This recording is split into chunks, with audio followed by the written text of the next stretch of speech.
عزیزان گرامی، آپ جانتے ہیں کہ بعض مسائل ایسے ہوتے ہیں کہ جن کو سن کر ذہن میں تو یہ خیال آتا ہے کہ یہ بیان نہ کیے جاتے، یہ ممانعت ہے، یہ ہے، وہ ہے، لیکن بعض مسائل خاص ایسے جو شرعی احکامات کی بنا پر دور حاضر کے مطابق بیان کرنا ضروری ہے تاکہ امت کو اس سے فائدہ پہنچے، اور ان مسائل کے بیان میں کوئی شرم بھی محسوس نہیں کرنی چاہیے۔ ایسا ہی ایک سوال پوچھا گیا کہ سیکس جائز ہے؟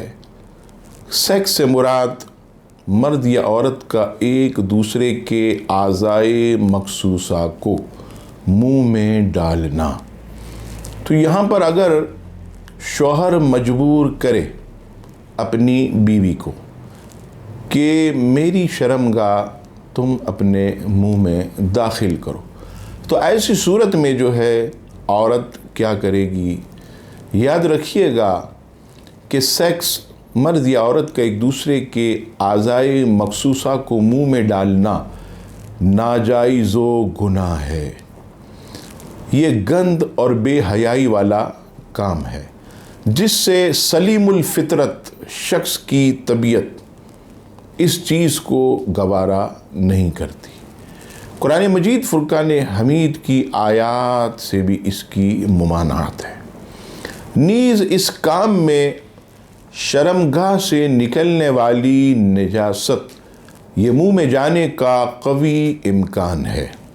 تھوڑا تصور کیجئے کہ جس زبان سے ہم کلمہ طیبہ پڑھتے ہیں، جس زبان سے ہم قرآن مجید فرقان حمید جیسی پاکیزہ کتاب تلاوت کرتے، جس زبان سے ہم اللہ کی تسبیح بیان کرتے، کیا ہمیں گوارا ہوگا کہ اس منہ کے اندر ناپاکی داخل ہو، اس منہ کے اندر غلاظت داخل ہو؟